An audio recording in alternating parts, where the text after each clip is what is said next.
بسم اللہ الرحمن الرحیم۔ السلام علیکم ورحمۃ اللہ۔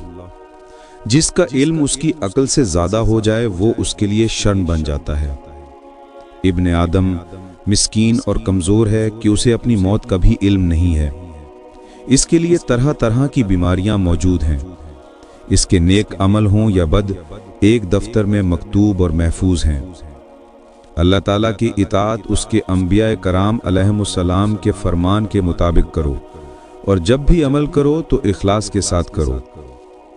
لوگوں میں انبیاء کرام ساتھ مشابہ وہ شخص ہے جو حق گو ہے اور حق پر عمل پیرا رہتے ہوئے صبر کرتا ہے۔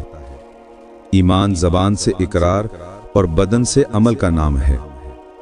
ایمان اور عمل دو ہمزاد ہیں جو ایک دوسرے سے جدا نہیں ہوتے، اور اللہ تعالیٰ بھی انہیں ایک دوسرے کے بغیر قبول نہیں کرتا۔ ایمان ایک ایسا سفارشی ہے جسے ضرور کامیابی حاصل ہوگی، اور لوگوں کے ساتھ عمدہ سلوک روا رکھنا نیک عمل ہے۔ طویل امیدیں عمل کو بگاڑتی ہیں اور زندگی کو فنا کرتی ہیں۔ توکل بہترین عمل ہے، اور خدا پر بھروسہ کرنا نہایت قوی امید ہے۔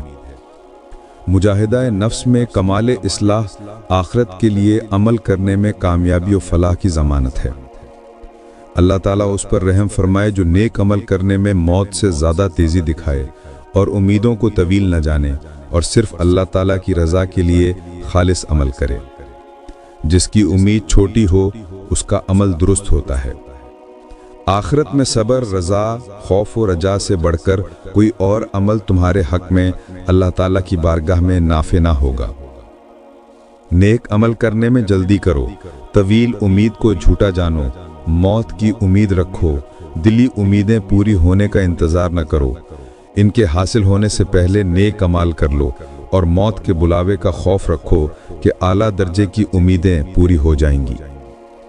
بندے کی نیک بختی اس میں ہے کہ وہ اپنے ایمان کو سلامت رکھے اور آخرت کے لیے نیک عمل کمائے۔ خوش نصیب وہ ہے جو آخرت کو یاد کرے اور اس کے لیے نیک عمل کرے۔ مہلت کے وقت اپنے ارادے کے موجود ہوتے نیک عمل کرنے میں جلدی کرو، اور توبہ و گناہوں کو فتح کرنے کا انتظار نہ کرو۔ علم کی آفت ترک عمل، اور عمل کی آفت ترک اخلاص ہے۔ ان لوگوں میں شامل ہو جاؤ جو دنیا کی بے ثباتی کو تسلیم کرتے ہیں اور اس سے دل برداشتہ ہو کر دار بقا کے منتظر اور نیک عمل میں مصروف ہیں۔ بہترین عمل وہ ہے جس میں صدق کی نیت شامل ہو۔ سینہ بدن کا محافظ ہے اور عمل صالح مومن ہونے کی نشانی ہے۔ منافق کی بات بھلی معلوم ہوتی ہے اور اس کا عمل پوشیدہ بیماری ہے۔ اخلاص عمل یقین کی قوت اور نیت کی درستی سے حاصل ہوتا ہے، اور مصائب تمام مخلوق میں برابر تقسیم ہیں، یعنی اگر کوئی کسی مصیبت میں مبتلا ہے تو کوئی کسی رنج و بلا میں گرفتار ہے۔ لوگوں کے ساتھ نیک سلوک کرنا بہترین عمل ہے۔ جو باطل کے مطابق عمل کرتا ہے وہ ہمیشہ ندامت اٹھاتا ہے۔ اگر میرے پاؤں ان حوادث اور مشکلات میں جم گئے تو میں بہت سے امور کی صورتیں بدل دوں گا، یعنی جو حضرت محمد مصطفیٰ کی سنت کو شکل بگاڑ رہے ہیں اور حضرت محمد مصطفیٰ سے عوام کے سچے جانشینوں کے طریقہ کے خلاف عمل کر رہے ہیں، ان سب کو ایک لحظہ میں ختم کر دوں۔ فاضل ترین عمل وہ ہے جس میں اخلاص ہو۔ اگر لوگوں کی نیت خالص ہو تو ان کا عمل بھی ریا سے پاک ہو جائے۔ وائز بے عمل ایسا ہے جیسے بے تیر کمان۔ اللہ تعالیٰ جب کسی بندے سے محبت کرتا ہے تو اسے قلب سلیم اور خلق قویم عطا فرما دیتا ہے، اور جب کسی سے بھلائی کا ارادہ کرتا ہے تو اسے عمل مستقیم عطا فرما دیتا ہے۔ کئی نیتیں ایسی ہیں جو عمل سے زیادہ نافع ہوتی ہیں۔ تمہاری اولاد ایک دن مٹی میں دفن ہو جائے گی، اور سب مکان ایک روز ویران ہوں گے، اور جو مال تم نے جمع کیا وہ جاتا رہے گا، اور جو عمل کمائے ہیں وہ سب ایک کتاب میں لکھ دیے گئے جو قیامت کے دن پیش کیے جائیں گے۔ قرآن مجید کو لازماً تھام لو، اور اس کے حلال کو حلال اور حرام کو حرام جانو، اور اس کی آیات پر عمل پیرا ہو، اور اسے کسی جاننے والے کے سپرد کرو۔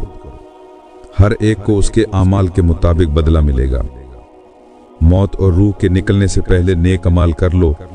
جو عقل کے زیور سے خالی ہوتا ہے وہ بزرگ نہیں ہوتا، اور جس کے عمل میں اخلاص نہ ہو وہ کبھی بارگاہ خداوندی میں مقبول نہیں ہوتا۔